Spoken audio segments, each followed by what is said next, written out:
Tremaine, how you doing, man? Good, man. How about yourself? Very good. I'm curious, as you fully processed Saturday night and the comeback, what was the wildest part to you of what went down there in the late stages? The loudest part?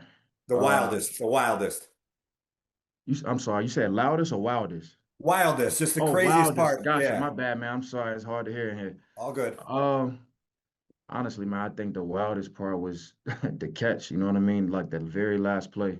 Just the execution, the ball, the catch, and then the crowd going crazy after the catch. Like that was probably by far the wildest. Nah, it's too many moments to choose from. Because now that I'm thinking about it, it was probably the onside kick. To be honest with you, like it's too many different.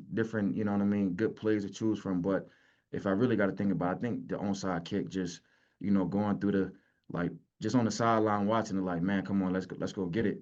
And then seeing that we actually recovered it, and then seeing the way the offense executed, to that play, to Jahdae's play, to obviously DJ's play. Like it was just a whole lot of good plays that I could choose from for sure.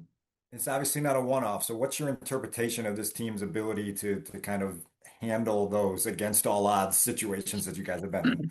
Yeah, I think it's just a resilient group. You know what I mean? Even though everything in that ball game didn't go our way, whether it was offense, whether it was defense, special teams, guys kept fighting. And that's what you need, you know what I mean, at the end of the year, going into playoffs and things like that. Just a championship team, like you got to be able to keep fighting until, there's no more time left on the clock and until the game is fully over. And that's what we did as a group. You know what I mean? Nobody pointed the finger, even though it could have been times when guys was frustrated.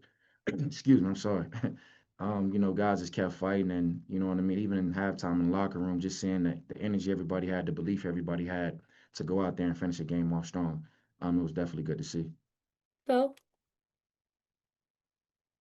Thank you. Tremaine, two questions. First, can you talk about, the what you had to do uh to even to be able to play in this game and then to have a fumble recovery in that game off of Nashawn Wright's strip? Yeah, I mean, just from the time the injury took place to now, obviously it's been a just a long 4 weeks for me in general. Just not being not being out there, and you know what I mean, just wanting to be out there to help my guys whatever way that I could. I obviously I can't take all the credit. A lot of it goes to the training staff and what I mean, just the program that they had me on and what I mean, just giving me the best opportunity to be out there as soon as my window did open, coming off of IR to be able to help my team in whatever way capacity I could. I got to take my hat off to them and, pushing me every day and, just making sure that, we dotted all the I's and crossed all the T's as far as, being smart about it, but at the same time, ensuring that I was ready to go. And like I said, just when I'm out there, I'm trying to make a play. So, um, you know, Shawnee did a good job of, pulling the ball out.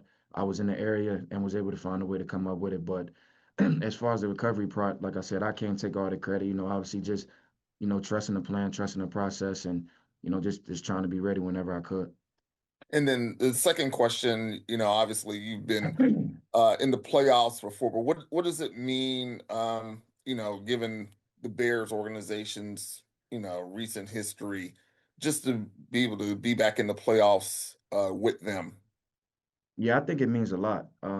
We play this game to just have a chance, right? Everybody talks about Super Bowl, but you got to be able to get into the dance first to even have Super Bowl talk. So, being able to punch our ticket to even, have a chance to bring that trophy home is something that, you know what I mean, it's very important to us.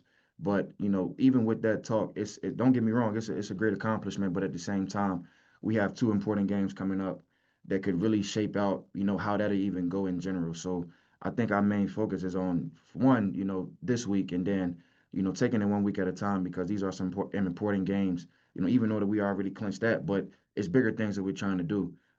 Just as far as, obviously placement and seeding and things like that. So we got to take it one day at a time, one game at a time, and, see how everything plays out. Kevin. Jermaine, you mentioned what's still at stake.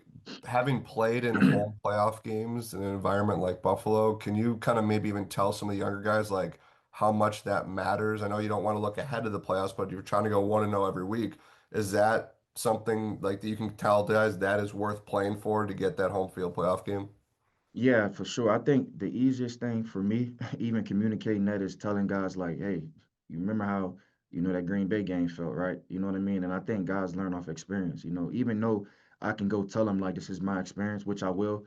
That was a playoff atmosphere, this past Saturday. So, guys gonna understand like what it feels like. Guys are gonna see that the atmosphere, the emotion, everything that kind of goes behind it. And I mean, it should motivate you, you know what I mean? And it's just like that even in Buffalo. Like you just mentioned it. Like that's how it was there. Like anytime you can have your home crowd playing in front of your home city and just, having that energy, getting that momentum from the home crowd and just hearing how loud it is, it's definitely, you know what I mean, in your favor. So if guys just take what they took from the game on Saturday, they'll know exactly what it's gonna feel like having a home playoff game here. I could imagine it will be even louder. Last one, Jason. I get my man Dan in there too. I see my man Okay, Dan sorry. saying I was told that you have film very nah, you soon. good. I got you, Dan. Jermaine, I got two quick ones for you if you can do it. You were in the playoffs so regularly in Buffalo. You must have just kind of gotten used to that. What has it been like to really grind it out from the bottom with the Bears to get back here the last few years? Man, it feels great. Even coming in, you know what I mean? It was I like because I played against, you know what I mean? I played against the Bears obviously the year before that and just, coming in obviously knowing that it was gonna be, something that, the team was gonna try to get to, was something that I would went into my decision to even come here in the first place. I'm all about building things from the ground up.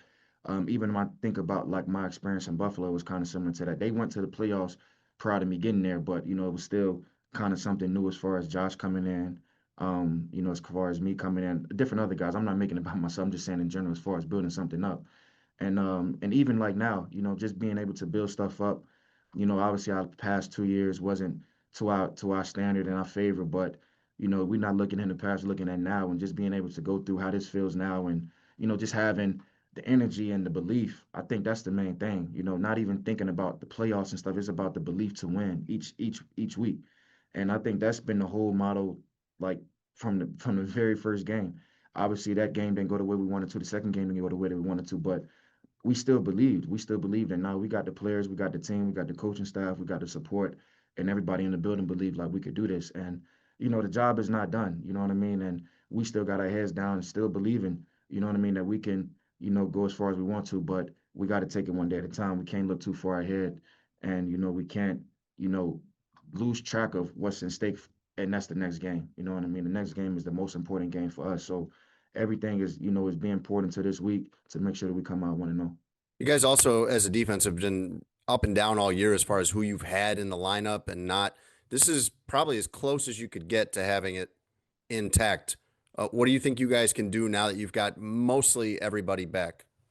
Yeah, I mean, I think chemistry goes a long ways. You know what I mean? Just anytime you have guys in and out, it's about building that bond. It's about building those reps, and how one person may see something may be different how the other person may see something, and it's about just getting back on the same page. I think that's normal for anybody. You know what I mean? Anytime a person or a couple people has been out for a while, it's about getting back in, feeling comfortable. Obviously different injuries from guys, so it's about them getting comfortable into their bodies again and do the things that we know that everybody could do. But I mean, you see those things coming into fruition, and it's about just keeping our head down, continue to gel, continue to mesh, and we'll definitely get the ball rolling for sure. I see you, Tremaine. Thank you for the call. It's all good, man. With your experience in Buffalo specifically, you were part of some really unreal postseason highs and some incredible lows. How do you describe that part of things, the exhilaration of a playoff win and the suddenness of some of the playoff losses you've been a part of? Yeah, I mean it's important because obviously when you get into the playoffs, it's a one game season, so everything is being poured into each week. You know what I mean? That's from both sides. You know what I mean? From the opponent you're playing against to obviously inside your building. So the attention to detail, how you prepare, the little things. You know what I mean? That puts you in position to have success when you get into those moments. And even like these games that's coming up now. I mean, all these games are playoff games. So you know what I mean? Just the importance of, you know what I mean, how you take care of yourself on and off the field and, what I mean, the mindset, the preparation. Like those are the things that, you know what I mean, take you over the hump. And those are the differences between wins and losses, when you get at this point in the season. And for the guys that don't, that haven't been to the playoffs yet. Luckily for us, the way that our schedule has been, like these last couple of games we've been playing has been giving them kind of like that feel of, what to anticipate as far as how that playoff feel is. So it's not going to be too much of a difference, but obviously you would feel it a little bit different just because, like I said, it's not a guaranteed, game after that. But even with all that talk, man, I keep saying over and over again, like we got to take care of business, this week first, and then everything else after that, we worry about it when we get there. But you know what I mean? Our most important game is most definitely San Francisco. Lastly, did you guys meet today as a team and at least acknowledge the fact that that playoff ticket is officially in your hands? This week is so far we just had a workout. You know what I mean? I know some of us will meet after this, but so far we just had workouts and kind of getting our bodies moving and getting geared towards attacking this week. Thanks, Tremaine. Yeah, appreciate y'all. Thank you. Curious, as you tried to process everything that happened on Saturday night, what for you was the value of those moments you had in Kansas City in August and how they might have applied to this Saturday? Really just trying to be ready when my number's called. It's been a long season, and I just try to be the best teammate as I can. Going to work every day, just being me. I love the staff; they allow me to be myself, and I just try to show up with great energy and effort. How do you describe the energy you felt after leaving Soldier Field on Saturday night before you finally fell asleep? I couldn't actually sleep. My phone was ringing all night. My family, we've been on the phone to shit almost till now. Like we just been on the phone chopping it up. They telling me how proud they are of me and how um, just to keep staying ready. And I never know when the next opportunity will come, but um, just telling me to keep staying ready and focus on next week and like put this behind me because we gotta keep winning. Go ahead, Nick. Jahdae, how would you describe your relationship with Caleb Williams? We see you in the locker room play that basketball game that you guys do, and how would you just describe that relationship and where you guys have taken it since you guys started to know each other? Um, well, I used to stay with him for a little bit before I moved into my new crib, but it was fun. Like he a cool dude. We never lost, by the way, in that basketball game. We always used to beat the defense because we never really played anybody on the offense, but we always used to beat the defense, and I feel like our relationship just built it from all the way from camp, just running through routes and going through routes and just I don't know, like it was one game, I forget what game it was, but he had texted me. He was like, after the game, he was like, "What you doing?" I was like, headed back home. He was like, "Can you meet me in the indoor?" And I was like, "Yeah, like I ain't play, like I can meet you in the indoor." And we went to the indoor and we was in there for like 3, 4 hours just throwing routes, running through routes. Just he was working on the scramble drill, throwing and that showed me like how much of a leader he is and how much he cares about his process and his work ethic and how he performs and the way he prepares for each game is like it's crazy. Phil? Hey, Jahdae, you know, when we were talking to DJ, DJ is usually kind of cool in his expressions, but he's probably the most expressive as we've seen him when your name came up. And then we also saw in the video that you were kind of jumping on him after he got his game ball. So I wanted to ask, what is DJ to you, and how would you describe that relationship between each other? DJ is definitely like a big brother to me. He pushed me to be great.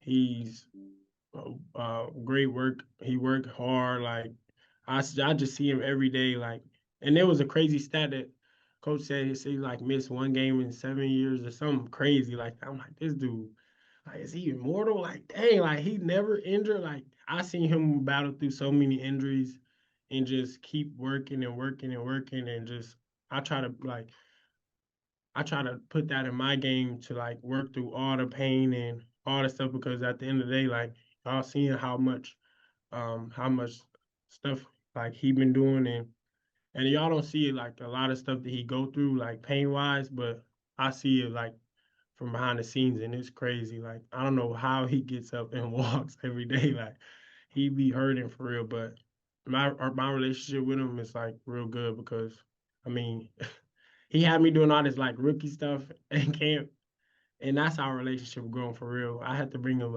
25 cents a day, but he gave it back to me. But it was just little rookie stuff that we had to do, me, JP, and Luther. And then let me ask, what techniques or what things have you worked on over the course of the season, and what other ways do you think you can improve, build on this game? Um, this season I was really working on catching over my right shoulder because I don't know, I don't know, I just felt like it was I don't know. I was just working on catching over my right shoulder and catching with my left hand on top. Um, I was working on like little stuff like that. I was working on like my release game, just little stuff, and everything been pretty smooth for real. Uh, we had a long pre-draft, so I was working on all that, and pretty much that was pretty much it. Larry? I have two questions for you. First, when exactly was it that you and Caleb went into the indoor facility? I just I don't. It was definitely like it was a home game, and it was earlier this year. I don't remember the game though. So like a regular season game, not a Yeah, it was preseason? regular season. Yeah, yeah, for sure. And it was that night after the game? Yeah, yeah. Really, that's interesting. I also wanted to ask you just about the path that you've taken. You obviously start your college career at Grand Valley State, and then you're in the Chicago Bears locker room holding a game ball after beating the Green Bay Packers in a first place showdown.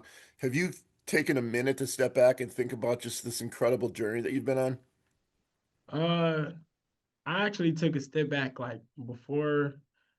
It was like in the middle of preseason. I took a step back and just called my uncle, and I was just on the phone with him, and I was like bawling in tears, like just about how much I accomplished. And I didn't even make the 53 yet, but I was just telling him how grateful I was to play the game. And he seen me go from D2 to SEC to league. Like he done seen everything, and he done seen how much I worked, and I just feel like it's finally paying off. And that's all I kept saying to him during preseason. And then I was just saying like it's finally paying off. It's finally paying off. And he was like, "You don't even know, like it's just starting." Two more. Dan? Jahdae, to go off Larry's question, one of the reasons the Bears obviously believed in you was because of your playmaking gifts, but they also spoke very highly of you in the summer for the energy you were bringing to the practice field every day. What's the significance of that to you? Just the infectious vibes that other people take note of. I ain't gonna lie, I've been energetic my whole life. Um, at A&M, it was like really hot. So like I was just glad to be in like some like 80-degree weather. I'm like, oh, this is perfect. Like I was tired of that Texas weather. But during camp it was fun for real. It was just like I just felt like every day felt like recess. Like Declan said, it felt like recess. Like every day I just get to play the game I love and do it with the people I love. So I mean, can't go wrong. On Awesome. Saturday night, when that touchdown pass is in the air, obviously you're wide open, but you're going to that corner pretty quickly. What's going through your mind as that ball's coming toward you? I ain't gonna lie, I looked at the video like 100 times. And I looked and I saw that I jumped off the same leg twice. I'm like, why did I do that? But I think I was trying to like slow my momentum down so I could get 2 feet in. And as I was catching it, I had jumped off my left leg twice, and I had put that foot down first, and then got my right foot down. And I was just thinking like I knew I was. I wouldn't say I knew I was gonna catch it, but I was really focused on getting my 2 feet in because I knew I had so much momentum going to the side. And I'm like, you gotta get your feet down. Like that's the most important thing right now. Last one, Steve. Yeah, I just wanted to follow up on the earlier question. Besides DJ, who else in the receiver group is become a mentor or a teacher to you, and what have you learned from them? Oh, pretty much everybody. Rome, Duve, OZ, like pretty much everybody. I even learned stuff, even JP, like JP, Lou, like I learned stuff from everybody. Like I don't have no just because you're older, I get to learn from like I learn stuff from everybody. And I feel like that's how we all bonded, and that's just been great from there. Thanks so much, Jahdae. Thank y'all.